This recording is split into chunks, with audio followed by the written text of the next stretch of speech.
Hello,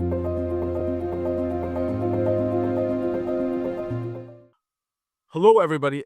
I am Bruce Dan. I am the executive director for GHRI. That's the Global Health and Relief Initiative. I am here with Monica Azimi as part of our War and Recovery podcast series. Monica, I want to introduce you to our audience, and so perhaps you can tell us a little bit about your history and what you do, and why you're back in the United States. Great. Thanks so much for having me, Bruce. I really appreciate it. My name is Monica Azimi.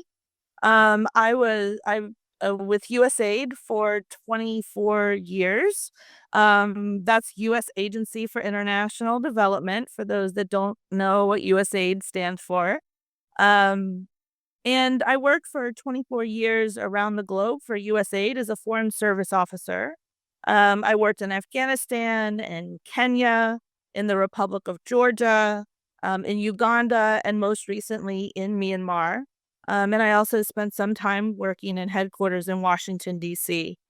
During this time, most of my career, I was a democracy, human rights, and governance officer working on those issues. And then more recently, served more as senior leadership group, heading missions in different parts of the globe. Monica, it sounds like you've had just an exciting career. For those of us who've spent most of our time in the United States, would you give us like how many years or how much of your career has you spent sort of outside the U.S.? Great question. I spent the first 3 years, I was a civil servant. I was based in Washington. And then about mid-career, I spent another 3 years in headquarters of USAID in Washington, DC. So about 6 of the 24 years was spent in DC. All of the rest of the time was spent overseas, living in various countries. Fabulous. So, and one of the things I think we need to clarify is I call it USAID, and Monica calls it USAID. I asked Monica, would you like me to? She goes, we call either way. That's fine. So I just want to make sure that as we discuss a major part of this podcast today, that USAID, USAID are the same things. I've just have said it one way so long that the muscle memory, Monica. I don't know if I can manage any other ways. Could you tell us, Monica? Tell us, like, maybe, things have changed quite a bit, and maybe we'll go into that in the latter part of the podcast. But can you tell us, um, like, what the USAID, the function of the organization is, and maybe the countries, the number of countries it had people or projects in, and give us sort of a broad view of what USAID was before sort of these changes. Sure. Um, I have spent, like I said, the last 24 years as a public servant. It's been a real honor to serve the American people, and ensuring that conflicts and democracy around the globe, um, really, that democracy is able to thrive and that conflict isn't impacting the United States. And that diseases and disasters are stopped before they reach the American soil. USAID's work, before it was dismantled over the last several months, we worked in almost 100 countries globally, to buy goodwill, support diplomatic and defense efforts, and really to further American values, most importantly, showing the world what it means to be an American and the importance of democracy and human rights. Healthy societies save lives, educated women and girls lower corruption, it increases household incomes, and economic development in these countries spur global markets and really increase opportunities for American businesses. All of these are why the work of USAID was so important. And often USAID was looked at as just a humanitarian assistance agency. And that's what made it into the news the most often. But really, we did so much more than that and really worked across all these different areas, to further American interest. Interesting. And so, you talked about these countries that you worked in, these regions that you worked in, and can you tell us a little bit more, maybe put a finer point, what sort of projects specifically did you work on in these areas? And also, were there big changes from project to project as you kinda saw them, in the different countries? Sure. Well, most of my career with USAID was spent promoting democracy and human rights and preventing and managing conflicts and violence around the world. That was the focus that I had. These projects were especially important because when there's violence and conflict and when people's rights are being violated and their voices are not heard in their government, then it's really impossible for these communities and these countries to thrive. Yeah. In the absence of these things, governments are really not providing basic services, such as healthcare and education. And the private sector is unable to spur the economy, leading to the lack of jobs and access to goods and services, which is a real problem in most of the countries where USAID worked. When governments aren't functioning, when jobs and access to services aren't there, it's hard for businesses to function. And the price to do business really increases when they have to pay bribes and there's issues with accountability. There's a lack of transparency in what the systems are for businesses to operate. They pay higher fees that they don't know what they're going to, and taxes to operate. USAID worked to improve the local governance, work with the private sector, and worked on systems needed for democracy in these local services, especially healthcare and education, for those services to be available for the local citizens. And when government doesn't provide these services, people go unemployed, they live in poverty, and it really leaves the door open for politicians who will do anything to keep their political power and control, leading to violence, which really devastates these communities and makes solving these irretractable problems even more difficult. As Americans, we take the link that we have between our democratic values and our standard of living for granted. And having lived in these places all around the world, some of the most conflict-ridden, anti-democratic states that have had regimes that have been in power for decades, such as Afghanistan, Uganda, Georgia, Kenya, and Myanmar, the impact of conflict in these countries and violence really sets these countries back on all the measures that are used in the development world. Wow. And so, you know, you've talked about these countries, and I think sometimes we think of like history as being this linear like improvement of how the standard of living, of how people are governed.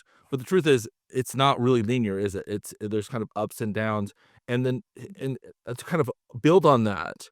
Um, when you're in these different regions, do you see a theme coming through on sort of the similar needs or similar strategies that the governments might use to either suppress or to help or whatever, and then what USAID comes in, is it all sort of bespoke to that one region, or are there some similarities that can be like off the rack, forgive me for the term, but like what are some of the things you've found? Yeah, that's a great question. USAID had 60 years of history working in some of the most difficult and violent places where conflicts really span generations Yeah. and were the result of ethnic and political divides. And solving these irretractable conflicts and problems really isn't or wasn't easy. And while there's a lot of damage that can be done in just a few months, as we see with violence and conflict, it really takes generations to repair that damage. And USA did have methodologies for undertaking conflict assessments. We had other assessment tools to identify the underlying drivers of conflict and violence. And then we were able to use the results of those assessments for developing programming that addressed those drivers. And USAID had the systems and tools, but then we were able to then tweak the information that we had to fit the local situation. It was important that USAID had the tools and the methodologies to do these assessments and to develop and initiate programming But what was important though was that there was each local situation was very, very different, and the dynamics in each country were very different. So, because of our boots on the ground and our local staff, which we had a large presence in the countries, which are able to help us localize and make sure that the programs we were designing, the assessment tools, and the assessments we were using were really mm, fit to the local needs and really able to address the specifics and the uniqueness of each country's dynamic, both political and conflict. There's really a lot of terms that are thrown around. You'll see, fragile states, failed states. And while all these states have these common themes and are kind of put in these buckets, USAID's approach and projects were tailored to the needs on the ground for that particular situation. Um, so that's how it worked. Interesting.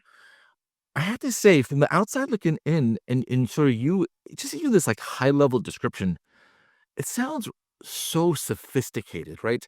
It wasn't just like throw some resources at us and then hope, but it seems like there was such a methodology to your to the whole process that it it would be such a shame if that institutional knowledge of those connections of the networks were somehow just, I don't know, not nurtured, I suppose. Mm. No, I agree. And I think with the closure of USAID, one of the most disconcerting pieces of that is the lack of that local presence, the ability to have US government, local staff who are on the ground, who understand the local dynamics. USAID had a lot of local nationals that we employed to do that. And then our local partners, both sub and prime partners who are local CSOs, local organizations that really were the bread and butter of our work, and were able to give us the best advice, to warn us that when things were not going to go well, and really help us identify opportunities to really make the greatest change. So it was those local organizations and local staff who helped USAID do our great work over all of these years. That's such an interesting view. I mean, of course, you would need sort of the native population to really tell you what was needed, and I guess Mhm. how to best interact. One of the things you talked about, and I think it was a major part of maybe your portfolio, was just this political and election violence. I think so. What we had a little discussion about this, but before we get into that, I wanted to ask. You were abroad in for so long, and you were in these regions that I think some would consider slightly unstable or less stable than some Western regions. Did you ever feel that you were would you ever feel nervous about your own safety or the safety of your family? Or any issues with that while you were there? Or Yeah, I think that I mean, that is a real concern. We were in Kenya during the Westgate, mall attack. We were in the mall just a Oh, couple of minutes, literally, before that attack happened. We're just lucky that we had left, in time, that we weren't literally there when the terrorist attack on Westgate Mall happened. But we did have people, from my office who were in the building, and there were, some local staff who had family members that were killed in that violence. oh, wow. I think that there were other times, obviously when I was in Afghanistan, I didn't have children at the time. But there were times when I was in Afghanistan where I was in several, security incidents, IED explosions, gunfights, and other things. I mean, USAID staff definitely we're serving in the most hard, and most difficult, places where, violence and conflict, and terrorism were real threats every single day. Um, that said, I do think I mean, it definitely was the greatest job in the world, and I think, um, the threats of violence and the threats of, being caught up in some sort of security incident are real and were a present danger. We did take training on all of those things, but it was well worth it to get to do such great work that made me feel like I was really contributing to the good of America. I love it. Let's talk about but I'm glad you came out unscathed or at least healthy, Monica. That's a blessing for us and for you, I'm sure. Let's talk about the violence. And we had this discussion and before this podcast, and you were talking about the kind of violence that you saw, and I don't know if you saw it a lot, but that you said it kind of rears its ugly head, sort of this election and political violence that happened, and and that maybe you were either a witness to it or you had some sort of projects that were to I don't know, tap it down or to help out. Can you tell us a little bit about this election violence that you encountered and the ramifications, perhaps?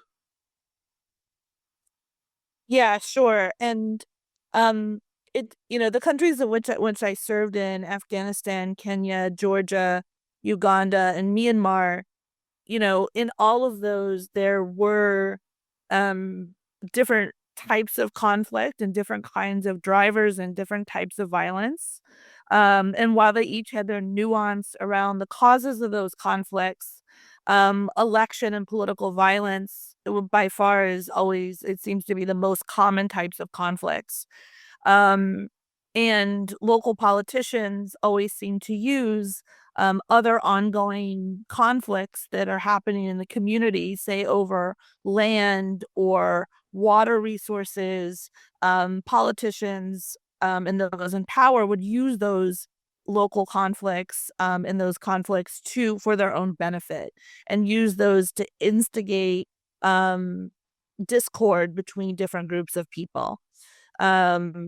Ethnic political divides were used by the elites, often really influenced by malign actors such as China or Russia, to influence violence for their own political and power gains.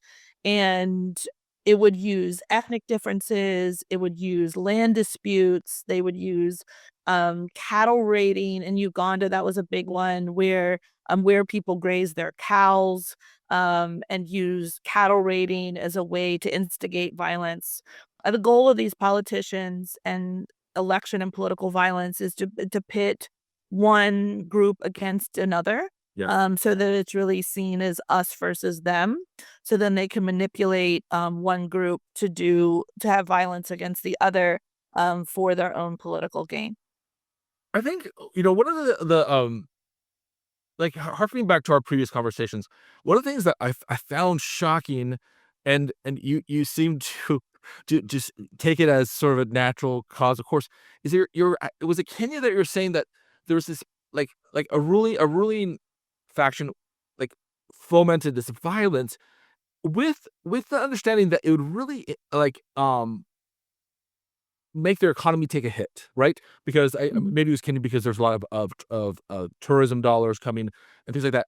And regardless of the price that was going to be paid, they still sort of were willing to really like instigate some violence or to like somehow make the country less stable. Do you remember this? Do I have that right? Yeah, that's absolutely right. Um, yeah, so in my experience, violence was always instigated by wealthy elites who usually were the ones running the government. And elections were often fraught with violence because the incumbent was just trying to keep power and the others were trying to take that power away. And both sides are willing to use misinformation. They divide the citizens by turning them against each other. They'll pay people off, usually unemployed youth, which was the case in Kenya, to initiate violence against the opposition. While in Kenya, much of our work was focused on preventing election violence, and elections were notoriously violent, and politicians used unemployed youth to incite that violence against, the other political group. You're right that election violence in Kenya did set the country back economically by over a decade. The violence of 2007 to 2008, where thousands of people were killed. The tourism industry was especially hit hard after that.